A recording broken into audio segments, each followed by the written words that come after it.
Open Space Ordinance Rewrite Subcommittee to order. We have minutes from last month that we circulated. Betty, you've already noted that we're going to correct the spelling, and I think Patty is putting it on a different format of. No, she wants me to put it on. So we'll update the format. And the one item on the minutes that we don't have is, and I don't know if anyone recalls, who made the motion to adjourn, who seconded that last one? You just put duly. Someone want to take Duly credit? moved and second. Okay. Who cares? We'll do duly moved and seconded.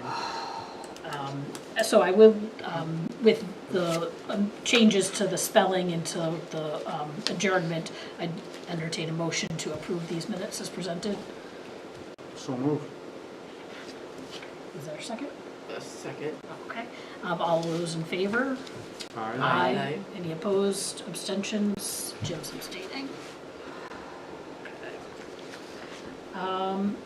So last month we had a lot of information, and so I reattached it so that way it'll be part of the minutes on open space ordinance, the potential open space developments and existing open space developments in town. Bruce had done some legwork on net calculations. We had some good discussion, I think, on density and yield calculations. So I took a stab at, and we have it in front of you, and I apologize because I had hoped to get it out to everybody a week ago so you had some time to review it, but things just happen. And so I did put this together and printed out copies that we have in front of you tonight. And I wanted to, and this is, I think, a starting place of where the direction I'm hoping that we are going with the ordinance. And I wanted to just talk through a couple of, the high points and some things that I've identified and had some sort of concerns and questions and items for discussion, but then really wanted to let folks, we can talk about a few of those items, but then we can go back, review this at your leisure, and then we can come back next month and have a more in-depth conversation about some areas that might still need to be tweaked or changed. So the first thing that I did in my approach with this, because right now we have the development regulations and the zoning ordinance, that we have the requirements on open space development in the two different places.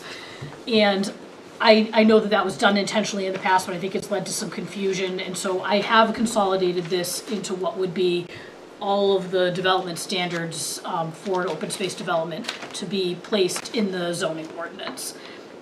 Right now, it's under the section of the ordinance that's an overlay district, but this really isn't an overlay district. This is just a development type that you're permitted to do. So I'd be recommending taking it out of the overlay districts, just putting this as a section that is supplemental standards for open space development. Some of the beginning language on authority and purpose and objectives, I just use the what we already had in the existing ordinance.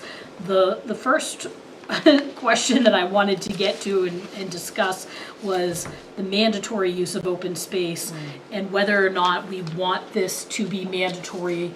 The current ordinance requires that for a development of more than 20 acres, it be mandatory. I know last month we talked about it and there were some feelings that it should still be mandatory.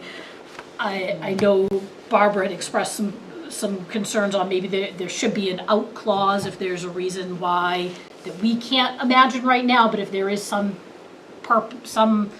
project where an open space development is not going to yield what we really want to see in town. So I wanted to just put that out there as a consideration. I'm not convinced it should be mandatory automatically on over 20 acres, but I'm not dead set against it either. So I wanted to raise that as a discussion point tonight. Okay, a couple of thoughts. So, when you say what we're trying to achieve, that needs to be defined. That's why in the very first meeting I brought a list of these are the reasons for doing open space. It's a very long list. That list can't obviously be condensed. But I think we could definitely improve on this opening section of the reasons. Okay, I mean, the first one, maintain the rural character, which is in every planning document, every town, everywhere.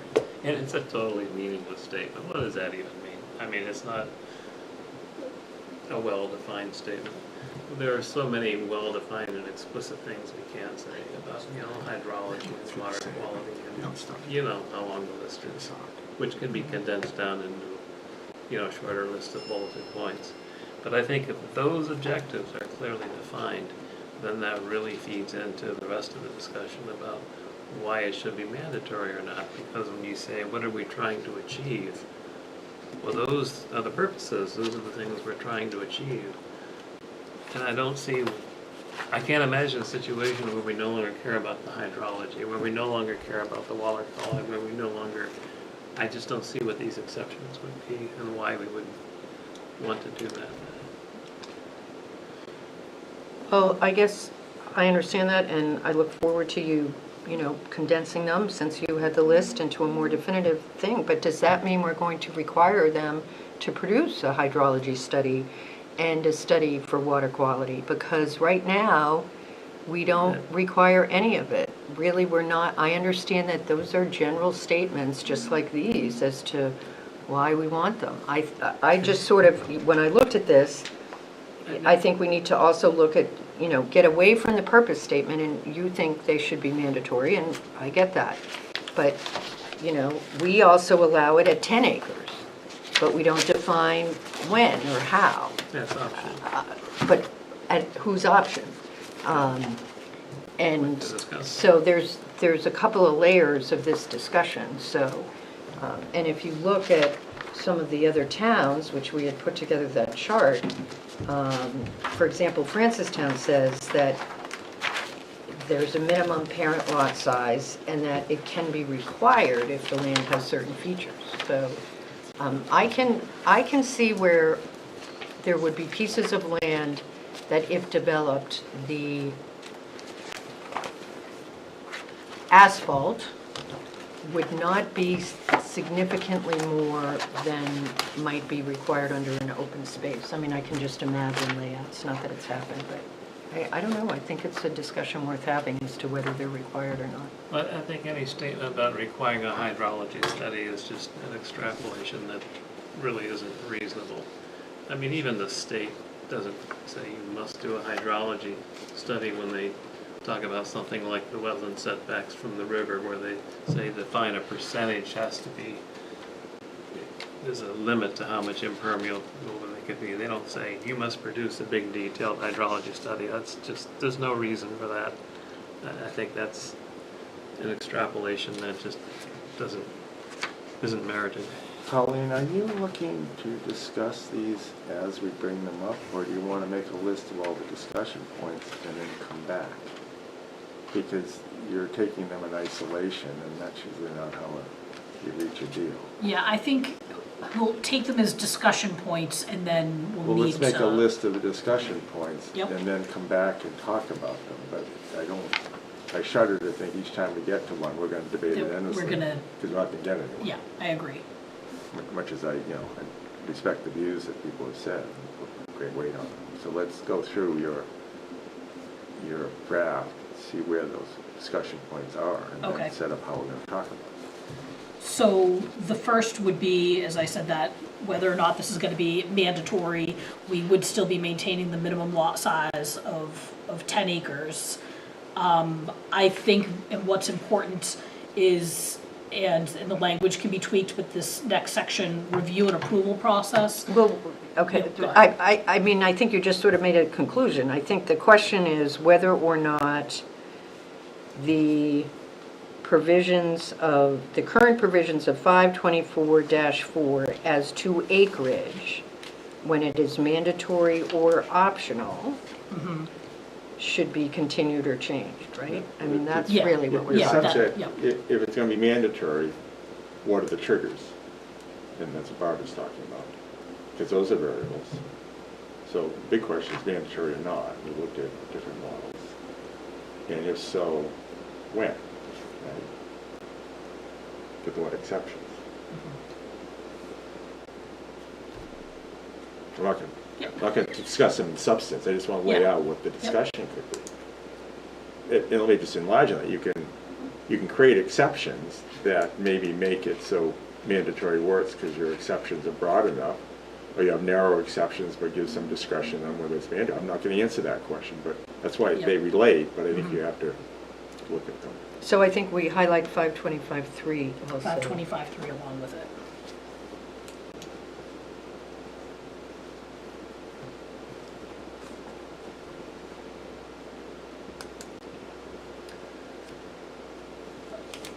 Okay, so moving on then, a review and approval process, and the current regulation suggests that there be a conceptual consultation and review of the yield plan.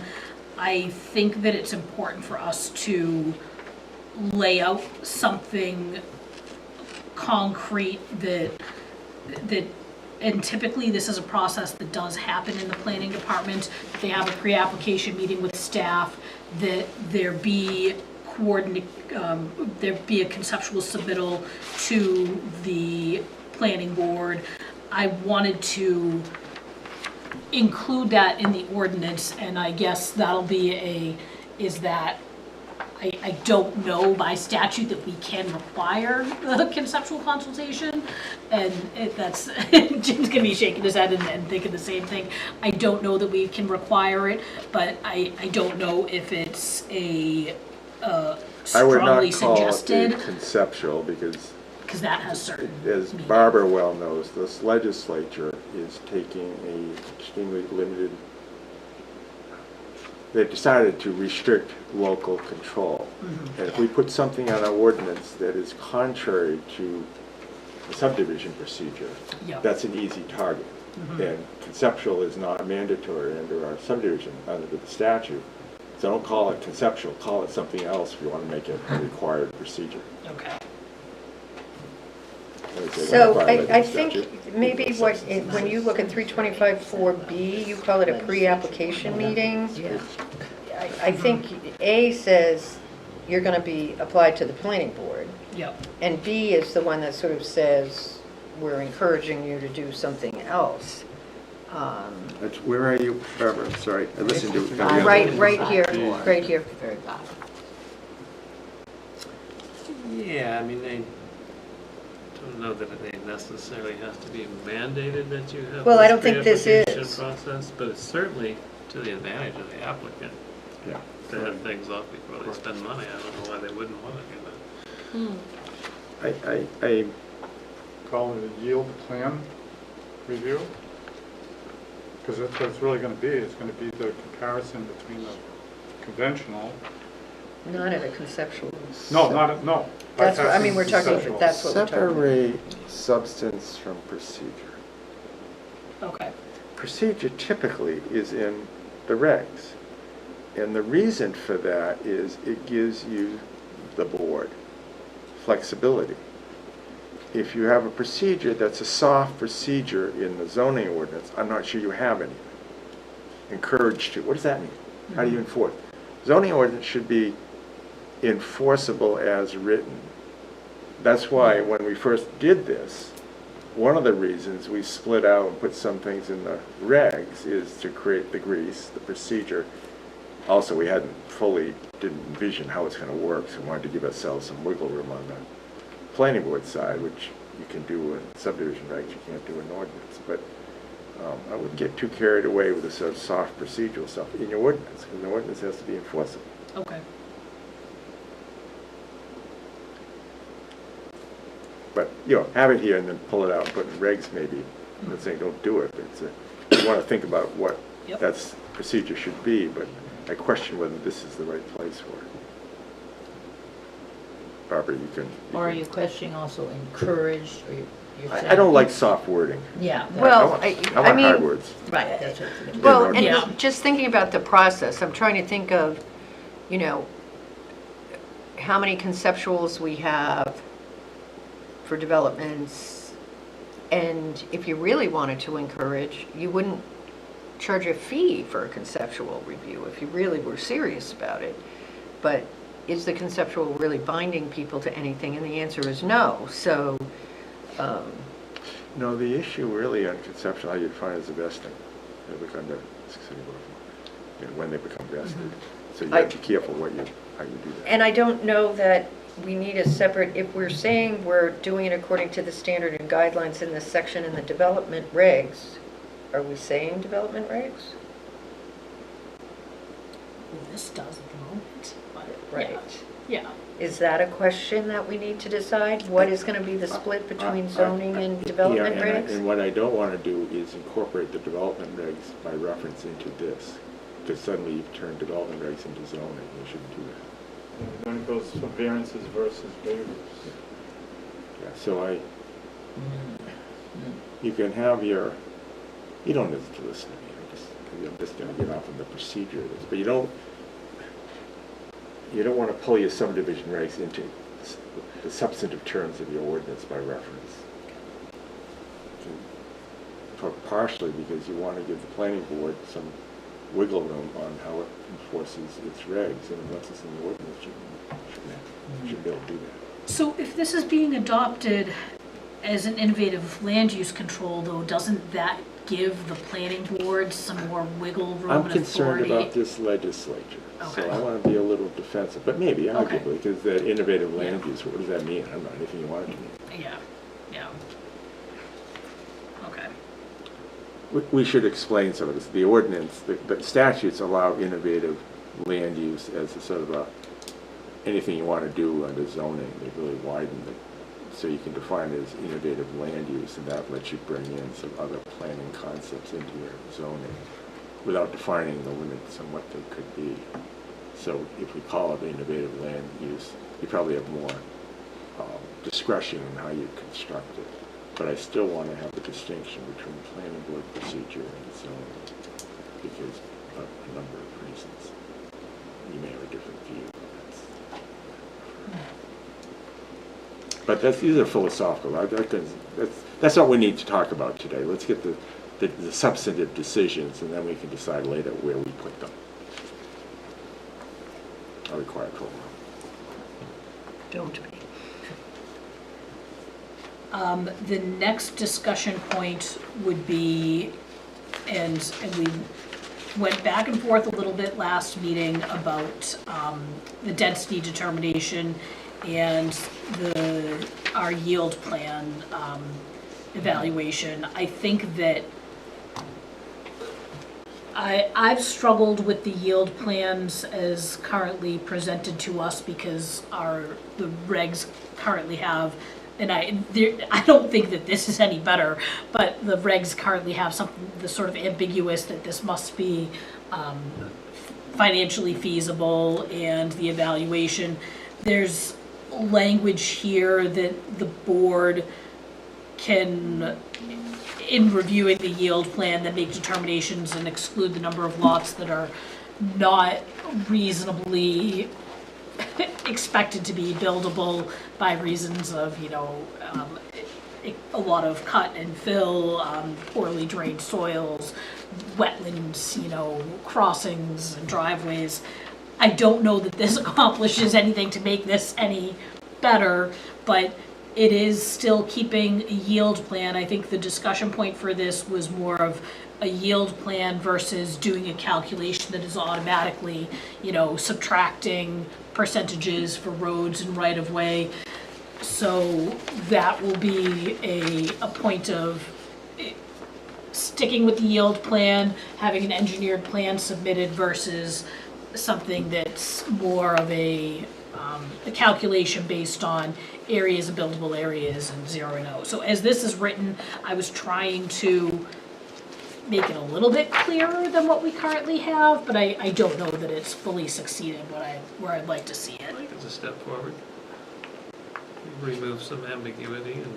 Well, you some like, more because it's detail. still a yield plan, an engineered yield plan, David, so Well, that's- it's not really. We see a plan with a stamp on it, but we haven't done anything that's in paragraph C, ever.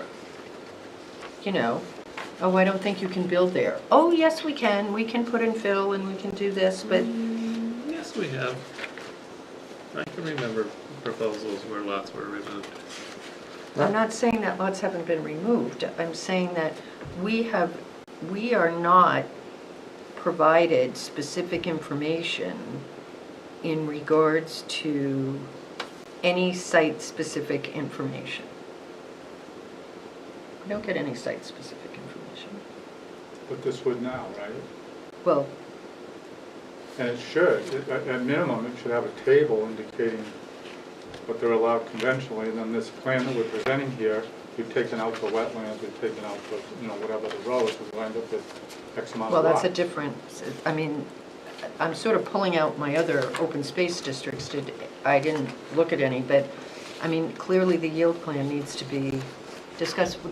Evelyn, didn't you look at that, the yield plan of the different towns back at the beginning? Yeah, I don't Were think there any that you thought were better than, better than ours, which is pretty For loosey-goosey? environment.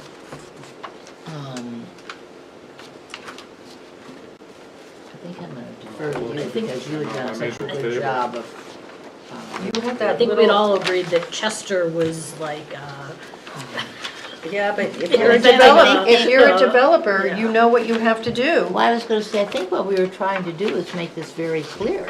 yeah, So there isn't any, Yeah. gray areas.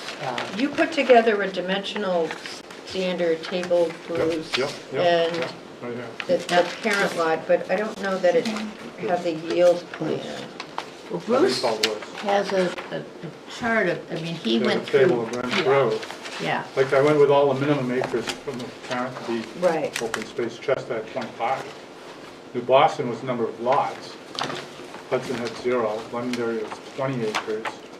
Milford had 5 or more lots / dwellings. Ware had 15 minimum acre.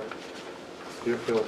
So some of the yield requirements, let's see, they did set back, like the real details of the condensed new lots.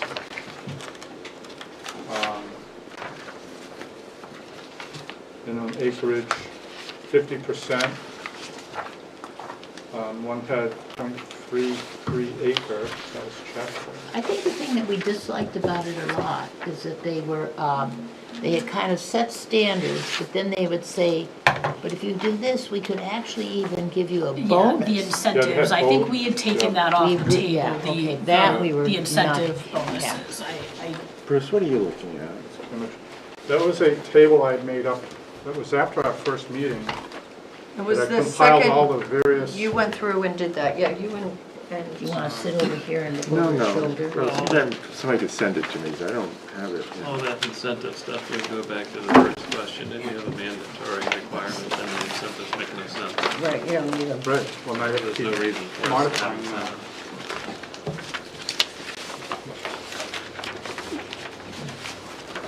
We're just listing discussion points, we don't have, Right. Yes. if we're Right. doing that. So Yeah. yield No. plan is always been a biggie, right? yeah, Well, I think it needs to be clear to show the conventional and then show the new proposal. Yeah, well, let's come back. Right, but I think Jim's point is we're just gonna say the yield plan needs to be. Yeah, we need, Yeah. we gotta come back to that. further refine.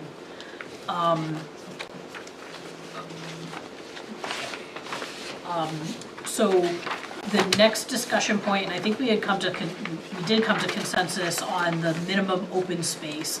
And we had said 50%, because I think currently we have some districts it's 40%, some it's 50. But we said 50% is a blanket.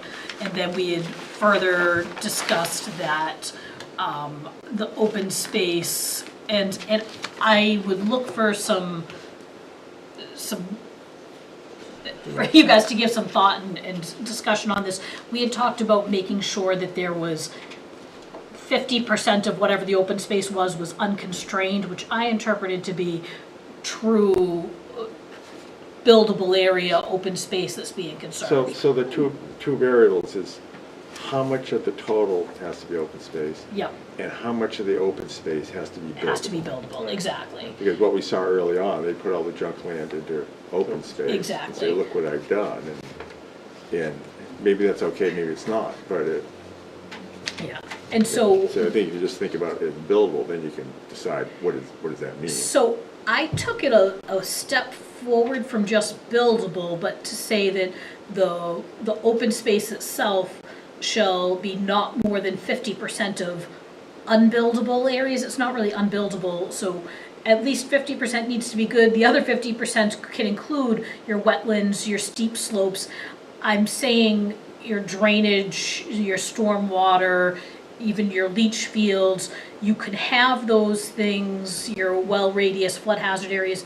Those things can be within your open space. They'll count towards your open space, but they can't exceed more than 50% of your open space. So we really want 50% of that set aside to be buildable, not being used, not that you've got a giant drainage pond there and that we're So trying you to keep start out that. that open space is 50% of the parent lot. Yep, Right. Of that, 50% is buildable. Okay, is so, buildable and Unencumbered or unencumbered whatever, by yeah. drainage easements or all right, but that's not what this says. If you look at I at the top of the second page that we're looking at, Yeah, it says buildable area. yeah, 50% of the buildable area must be reserved as open space. Yep. So we're not saying 50% of the overall lot. The lot might be 100 acres, only 50 might be buildable. You need to set aside 25 acres I thought it was Oh, wow. 50% of the lot. of the lot. Not No, the, we never made that conclusion. We argued Yeah. about it a lot, but we never made Discussed any it. We discussed conclusion it. on that. So that's where I wanted to think about, because as I was thinking 50 and then 50 of 50, how much are we it was restricting it? very Where- clear in other ordinances when Betty and I looked at it, that the percentage of open Was of the space was total. 50% of the parent lot. The gross There was area. the gross area, because there's no, otherwise your buildable area, It's you're not. having two different calculations for buildable Yeah. area. And that's what I was struggling with as I was looking at this, was are we overly restricting this so that we're taking away? Looks like you are restricting it. I mean, I'm and they being less can't. restrictive in what I'm And saying. that's what you're being less, so Too much. as this is written, we're asking too much. And if that's the case, then that's what I was. I think though what you're trying to, Like 25% of the open space had to be, Well, so what happens is, the other ones that we looked at said parent lot, 50% of it has to be left open space, and of that 50%, not more than 50% can be essentially unbuildable. So all your slopes and all that, wasn't it more like Okay. 25%? With all- that's 25%. But that is 25% by Okay, all right. calculation. That's where it gets With all due confusing. respect, we're trying to determine what's right for us. I don't think the consensus of what all the other towns are doing is relevant. I don't care what all the other towns are doing. Let's do what's right for us. I actually think what other towns are doing makes more sense. No, I disagree. but I think what you're I trying to expect say really is that if you keep, that we are restricting, actually, I mean, we don't want 50% of just junk land, and then they get to have all the good land. And that's So- what ends up happening, because if you take the buildable area, you've discounted all the junk land, so now all they need is 50% of that smaller number has to be open space. You've actually given them a bonus. That makes no sense, because you can't build in the non-buildable area. Well, David, that's the point of my position as to why open space is not always providing the benefit we say it is, because the reality is there are lots created that would never be created in a conventional You development. keep saying that, but please show me an example. We've done open space subdivisions. Show me some examples. Let's look at them. We already had this discussion the first meeting, David, and I'm not going to have it, and I would suggest to you that, and I'm not going to comment on something that was just approved. Though technically, I suppose I could, because it's not in process, but. I'm not talking about necessarily what's just improved. We have 20 years of history. I'm not. The problem, David, with that is that there's no analysis for the economic cost of developing a proposed plan for development under conventional standards, and so it is possible for any applicant to say, yes, I will make that a lot. But- Whereas the reality is, when questioned, we find out that many of these lots have got truckloads of fill or other things to stabilize them that would never, we have never seen lots built like that in this town. But you keep saying that I'm that just this trying to has deal been with this calculation, occurring David. without Separate- offering any evidence whatsoever. Separate So it's meaningless. yield plan Right, I'm just dealing, from open space size. right, Yeah, That yeah, two separate issues. they relate, but they're separate. right. So how much of the land are we gonna require? And it's a Right. discussion point. Yeah. And Open then space land requirements. Within the remaining good developable land, how many lots are you gonna permit? No, how much land are you going to permit for the, which comes first, the lots or the Chickens land? or eggs? I don't, okay, we'll sort this out. I just wanna separate a little bit yield plan from open space size. Because the point was, in some of them, if the open space land that they're giving you is 70, if 75% of the open space land is slopes or wetlands and all of that, David and I have a disagreement on this point, but that's, if open space, if one of the intents is use of the open space by the public, and 75% of it is essentially not walkable, not easily accessible, is that really providing a benefit? Okay, let's come back to, So open space land requirements and composition of the open space land.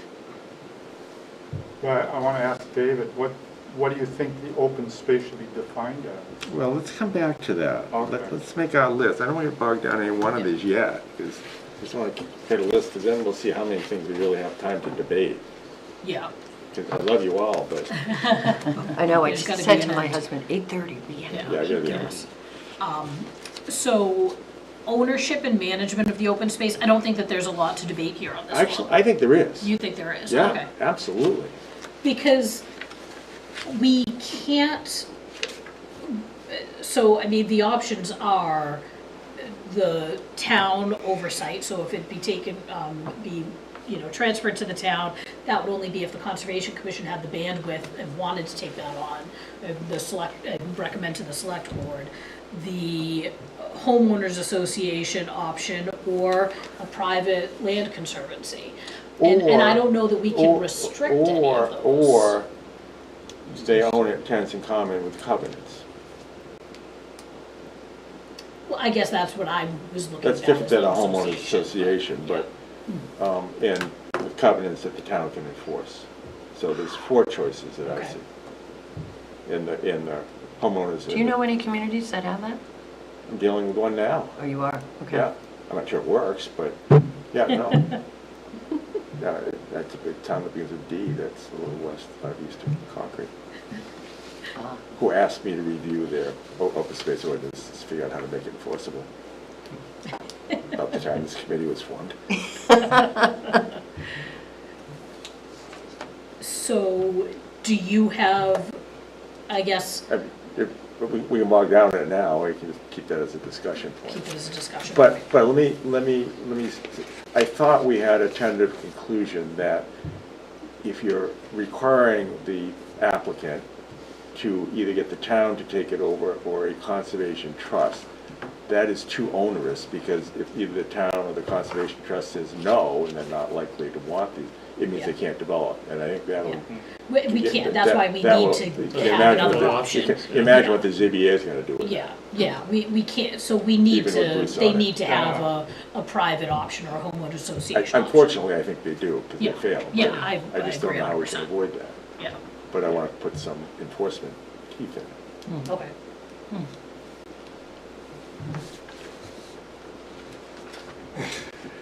Um,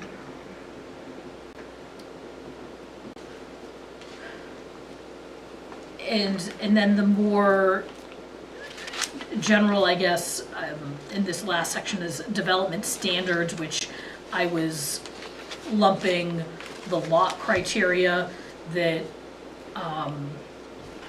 so lot sizing of the lots, and then also some of the vegetative buffer, and then we have some other requirements that are in our current ordinance. I do want to. Colin, where are you? Yep, I'm at the bottom, on the bottom of page 3. So development Development standards. So, development standards, and I was thinking of that as the site layout and design. And we allow currently reduction of the lot size to 25% of the underlying zoning district. Currently, we allow down to a 5,000 square foot lot if you have off-site water and sewer being provided, which I think is ridiculously small. I'm all for higher density development, but 5,000 square feet is a lot size. So I threw 10,000 and 15,000 square feet in here. I still think those are, What's our minimum lot size? Well, an Well- acre is 44,000, I figure. So Yeah. a quarter acre. So a quarter acre, so 10 Yeah, to we 12. don't- we don't have any lots permitted under 10. yeah, no, there's nothing elsewhere in town that's permitted under 10. Yeah, just multifamily. Except that under the current ordinance, you could go down to 5,000 square feet, which I don't think is, I think that's unreasonable, but that's just one opinion. Well, I guess, so But are to we get going bogged to down. deal with, how are we going to deal with the development standards for the lot? And, for example, if you're building a house lot in a traditional subdivision, you have to show a buildable area Yes, and that you can handle the well and septic if you need it. yep. There is no requirement in the open space ordinance to do that.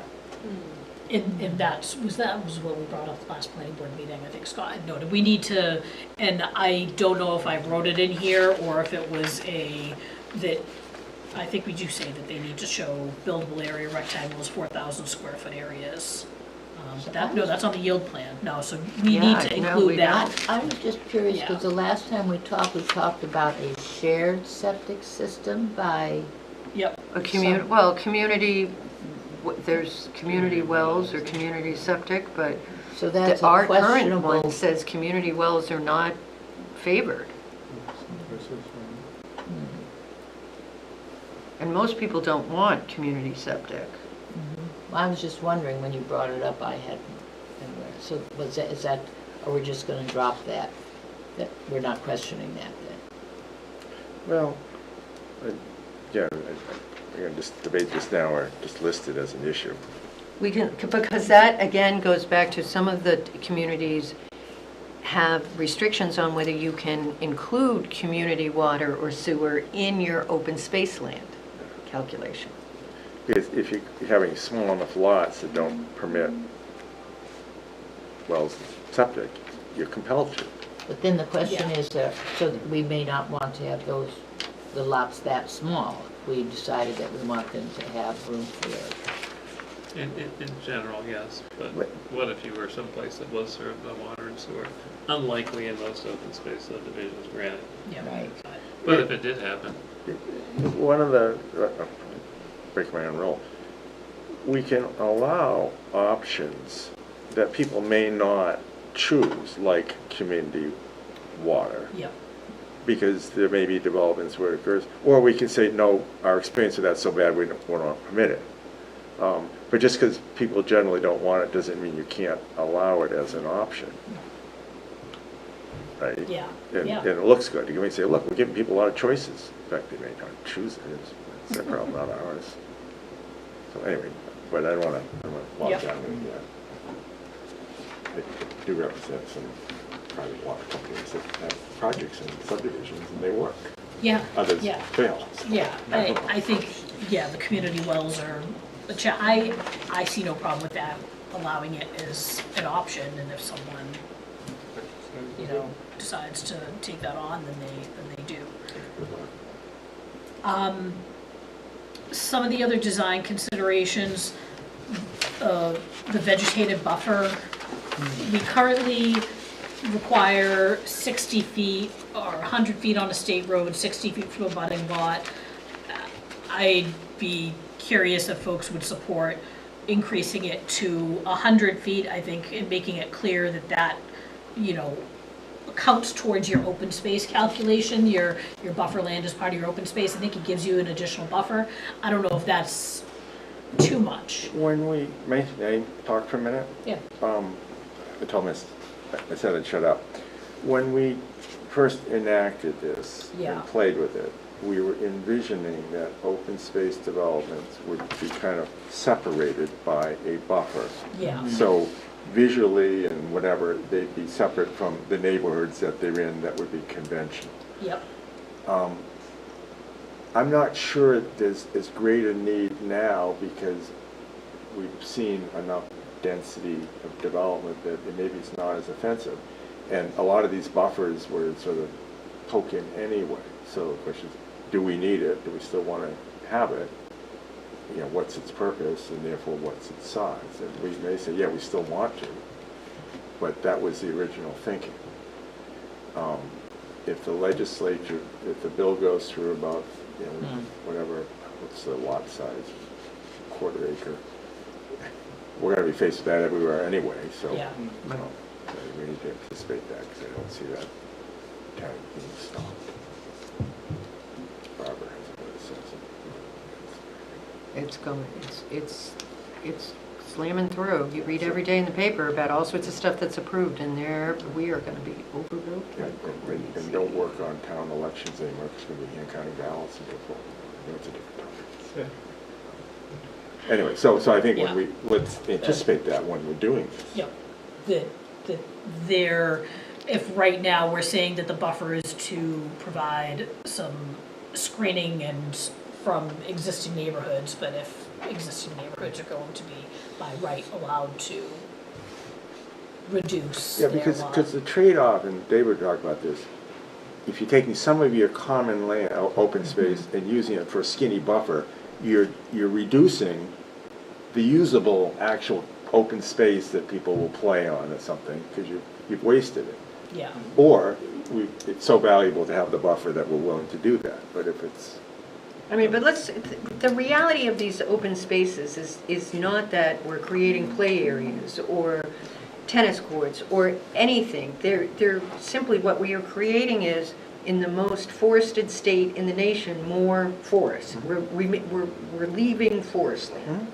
So does it really matter if we have them, if we disperse it to the sides? Because if you're putting clustered housing, because that's the other name for it, in the middle of a neighborhood that is not clustered, they're going to want the screen.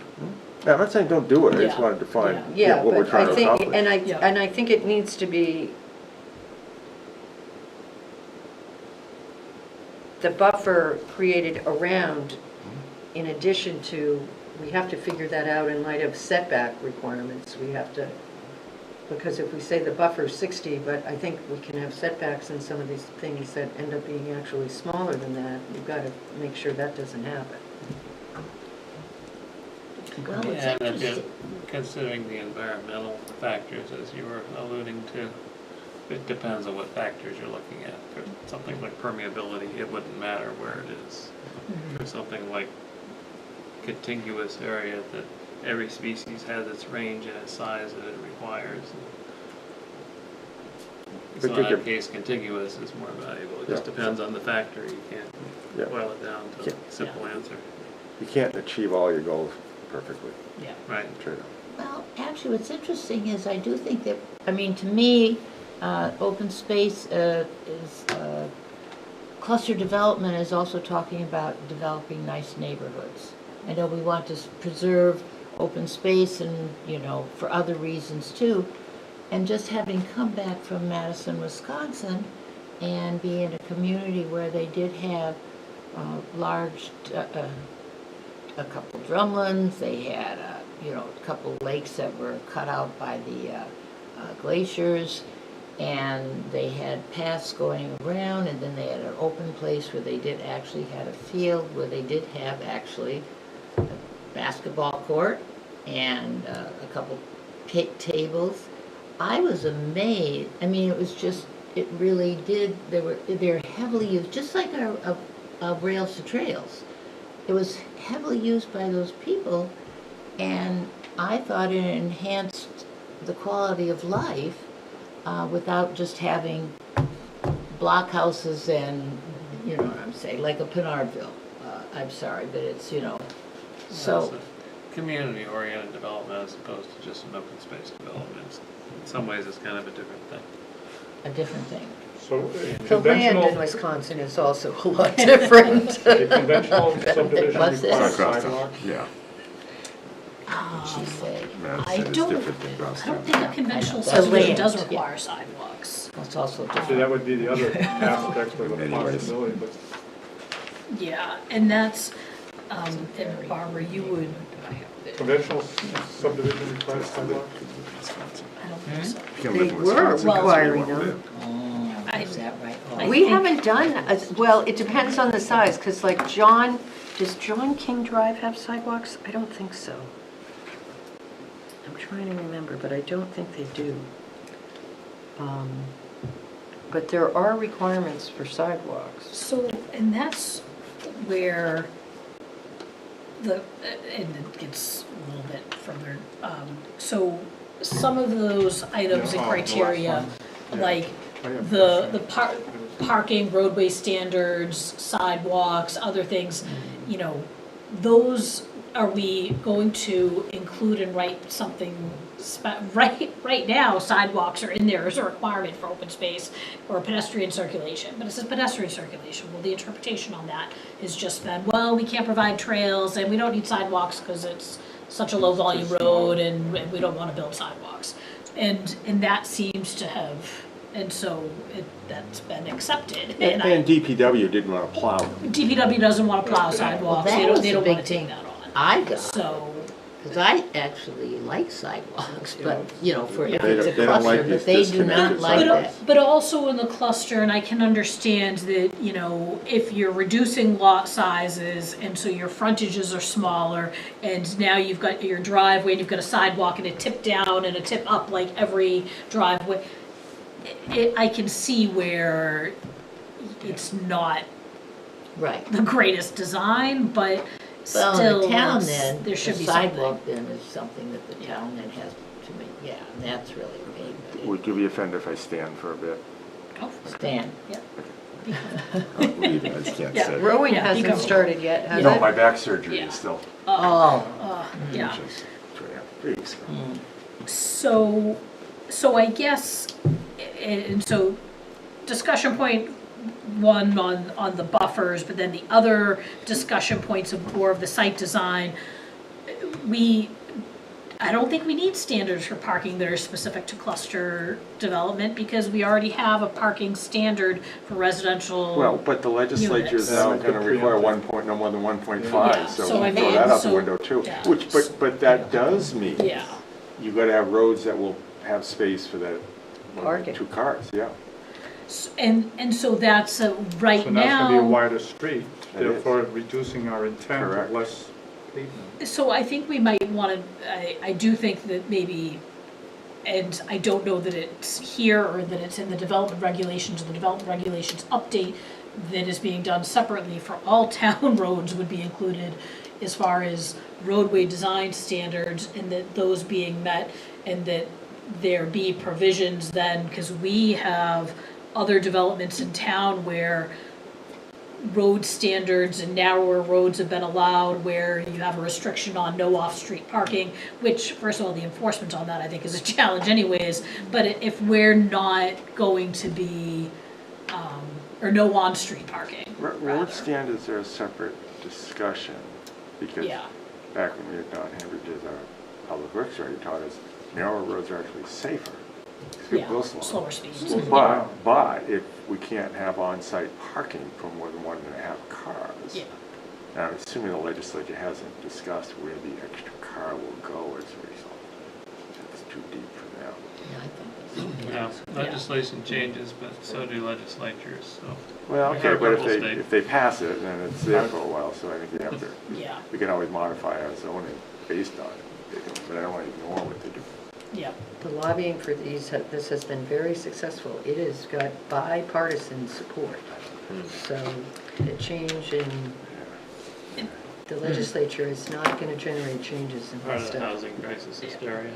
Yeah. in addition then to. Well, and they're on both sides of the aisle. There are some big money lobby groups that are really pushing it, so. I think then the restrictions too on permitted uses, some of these communities restricted ADUs on these lots, or some of these communities restricted being able to have a home occupation, or like we Right. just did the daycare in-home, things that we can't restrict some of those items now. So I think, and I highlighted permitted uses and was just gonna say, uses allowed in the underlying zoning district, do we want to have additional restrictions? I don't know that we're able to restrict, and so in particular, the ADUs and the home occupations that I think both had changes that came down last year's That may session. then affect minimum lot size. If people can do an ADU, we want to require big lots. Yeah, okay. And the other thing that I just thought of as to parking, though, we probably do want to have a provision about being able to require off-street parking for use of the open space. Oh, yeah. Like if they want to do an ADU, the legislature's saying they can do it by right. That's right. Yeah. So if they're going to do it on a tiny lot, We have to That's the problem. assume that each of these lots we'll have an can ADU. be. So make the lot a little bigger. It's just like, you really want your lot big enough to accommodate a garage, because eventually you're going to Everybody's want to gonna build a want a garage. garage, yeah, And they're going to get Everybody's gonna- variance to waive Yeah. setbacks, so you put the garage in. yeah. So build the lot to Yeah, I don't accommodate. think your conservation open space district should be a problem, agriculture shouldn't be a problem. Because that agriculture, if you go a half, requires a 2-acre minimum now. Well, but, And that's what we're throwing but there's a them question as to what's going to happen with the legislature, because is 2 acres the minimum, or was it an acre No, and a it's half? 3/4 or something. like Yeah, that. so, 3/4 I for, think they that's call what's being it. Yeah, proposed. it's really small. Yeah. Yeah, Murphy's Bill there, whatever, 3/4.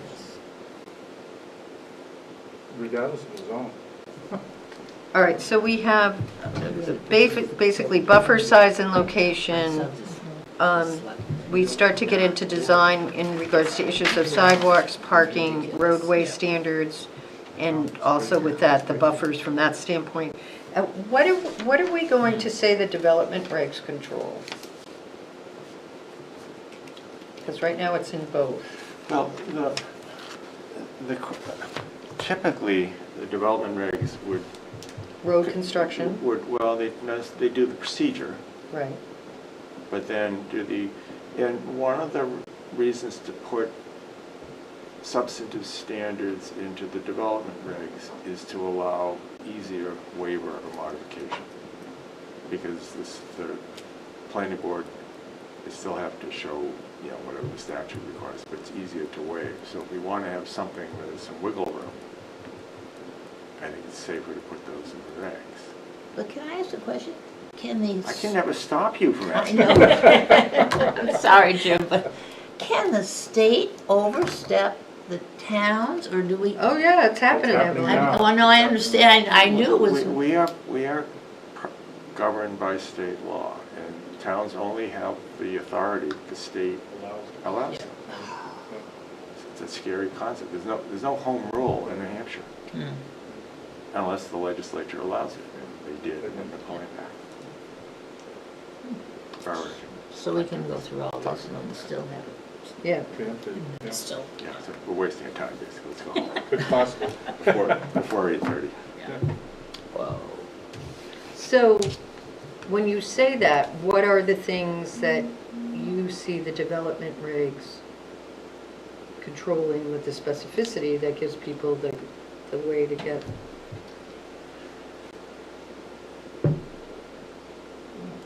yeah, Let me see. I'd say it is, it's kind of towards the back. I think then that the ordinance would be that you have, that this is an option to you. You can do it in these zones and on this minimum lot size, if we make it mandatory or not, I think those items go in the ordinance. Then everything else in terms of the site layout, all of that design needs to be planning board. I think in keeping it in the regulations, which is how it is now, it seemed to me that in applications, it was almost a surprise. At the conceptual level, a plan was presented that they didn't know the development regulations existed, and I don't know if they had not been directed to that, and they thought that the page and a half of the zoning ordinance was all that they had to follow. You're saying the plan. And then No, the they applicant. were The educated applicant. and yeah, so I think that caused me some discomfort in thinking, do people not know to look in two places? Well, I think But I think we can reference in the zoning, the Yeah. development regs, Okay, but not, that's different than incorporating Than development reg standards as okay. part of zoning. It's Okay. just a- Right, reference that's- rather than incorporating. And so, do we want to, Technical. as we talk about this specifically reference, we do have a draft of a rewrite of the zone, of the development regs for the planning board to review. We did get the draft, but our meetings have been going late, so we haven't really reviewed it Can you yet. send, well, I'm on the planning board now, but can you send that to me? Yeah, I'll get Yes, you a public. copy. Okay, Did we get hard copies of that? no, they were supposed to copy it for the last meeting and they didn't get it. I still like paper rather than reading things on the screen. Okay, so those are the main discussion points that I had wanted to bring up for consideration and conversation. And I guess then look to the committee on how you would like to approach our next couple of meetings to hash through some of these issues and address what some of the concerns are and what's the right approach. So, When you negotiate, which we're doing amongst ourselves, you can attack the hard stuff first, but often you never reach an endpoint because you're bogged down. Or you can get through stuff that we can reach agreement on and see if there's what's left. Now, sometimes it's kicking the can down the road. So I'm not sure which is the best one. But it's also useful if people are willing to negotiate, looking across the room. If you see the choices, and because we got to come up with a product, what's the trade-offs? We're all willing to make them, what we'd love to see and what we're willing to accept. And if we go mano a mano on one particular issue and don't see the whole picture, we're never going to reach an agreement, because I can see David and me might be violently opposed on a position, we won't reach an agreement. So how do we do this so we can come up with a recommended product? Either say yes to David on everything, or Barbara on everything, but we're not going to do that, because we'll have our own views. So how do we? Everyone to leave how here do we- equally How do we, yeah, that's still the goal, everybody's equally unhappy, that's a good day. So how do we present this so we can go through that and see, and, you know, you can either go through and make tentative decisions and then revisit it, but I don't want to bog down on any issues, Yeah. because that's not our charge. I think take this, as we discussed tonight, as a framework, and everybody look at it, then make their own comments. And then come back and do the spaghetti or the sausage. That way, you're not getting bogged down on each line item. You do, but you don't, because you present it as a whole. Here's my ordinance, here's Evelyn's ordinance, here's Jim's. And together they all get mixed into this big pot of sausage, and we wind up with some sort. Otherwise, I agree with Jim, Yeah. line items, you just get bogged down. are there any of these discussion points that, for the negotiation purposes, it would be helpful to see written side by side alternative language? Like, what are the most, Can we Yeah. define which are the hard ones? Yeah, that's Okay. it. I mean, Yep. let's do that, and then Yep. say, Yeah. Yep, and it seems to me, so far, the ones that have gotten the most discussion are mandatory Right. versus not, yep, Right, and yield plan. yep. right. Detail. And then after that, you can make a descending order, minimum open space, but at some point, you just gotta pick numbers, and it has to be Yeah. an arbitrary decision. And density. Because I think the others are, eeny, meeny, miny, moe. At some point, you just say, Yeah, okay. just agree to what's, I just I want to thank Colleen for doing this, but I am not sure that our layout of this flows the best in comparison to some other communities' standards. no, it doesn't, and especially with now, a lot of items in this would be pulled out of this I and thought be this put was, back into development regulations. I think, to me, this is not your final copy, you're just saying. No, these are- I'm just saying, so Colleen worked off of our current ordinance. And I generally have found that when you're rewriting stuff, sometimes it's better to start from scratch, because when you start rewriting your own stuff, what ends up happening is you miss stuff that you wanted because you don't have a section to it. And I'm just saying, for me, I don't think the whole thing flows very well. And I don't know whether any people are married to how this flows or not, but there are a couple of other communities that have ordinances that I think flow much more logically. I don't know, Jim, you work with other towns. Yeah, Do you no, have I- any that you think you can think off the top of your head? It's fine, so, I like simple rather than complicated, but, Yeah. Yeah. but it's gotta be, You know, like and the reason I brought this up was I just pulled out Londonderry. Objectives, general regulations, housing density determination, lot area and shape, setbacks, open space. They had a bonus multiplier, but, so they have a section that's devoted just to the open space. Because the other thing we didn't talk about is utilities. If there are overhead lines, of which we have many in Goffstown, can that be included in your open space calculation? So I would just ask that people I don't think anybody's married to our plan, to look at some other plans if you think that there might be another. Because I think having permitted and prohibited uses of the open space would be helpful.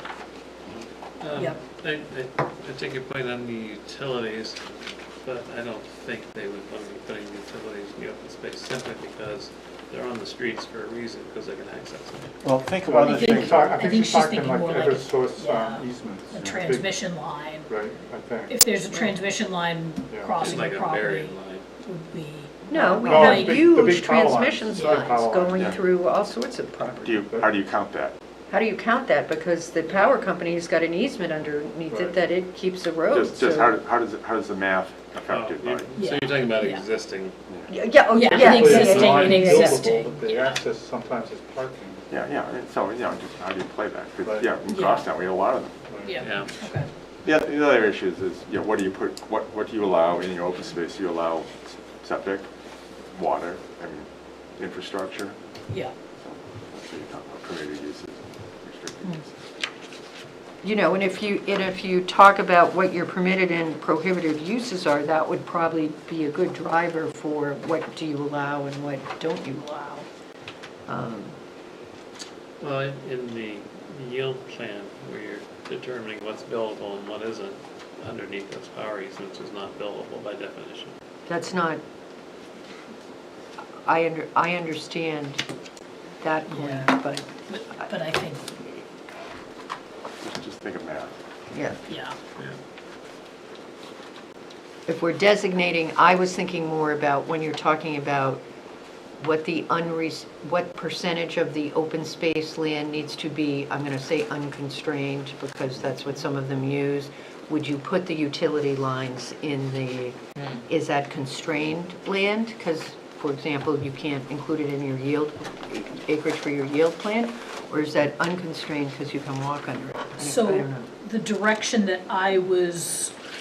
would be leaning towards is, and so for the yield plan, the high tension power lines are excluded from the buildable area. So, Right. so for the calculation of the yield plan, it's excluded.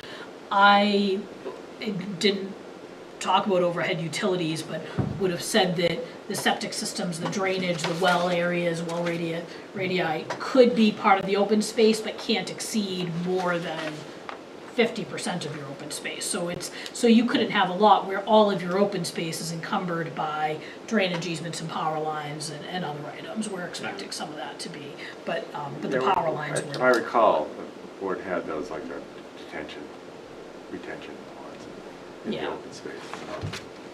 Yeah, And, yeah, you can make the open space big enough, you don't care where Yeah. you're taking up with the open space and that stuff.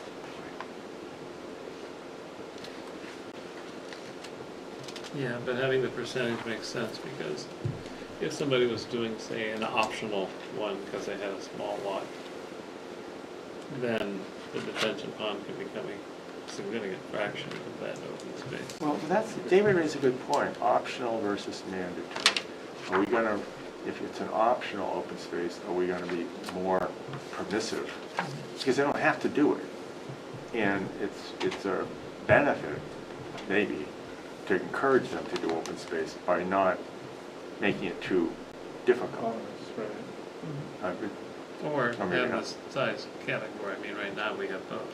We have mandatory over 20, optional 10 to 20. Yeah, but we don't have different standards, so they can do it, but you still have to comply with the open space requirements. Let's not get into that now. That's No, but it is a good point to make note of for future discussion. when we go to the trestle for a beer after. Who's buying? Robert. All right.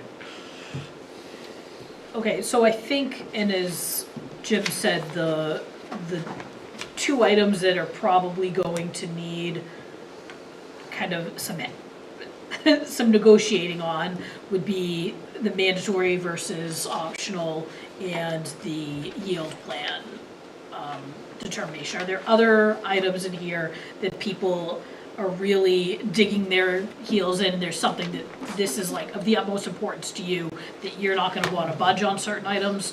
Or those are the two hard ones, and the other areas we think we can come to some consensus? I actually think the minimum open space is more contentious than the yield plan. You think, okay, Because Barbara and I already have sore heads from that. okay, We've yes, done it so that's the many one times. where, and that I might have gotten confused, because that's where the 50% total or gross site versus 50% buildable area is the, okay. I think you should have a persuasive argument. I'm sorry, what? They should have a persuasive argument.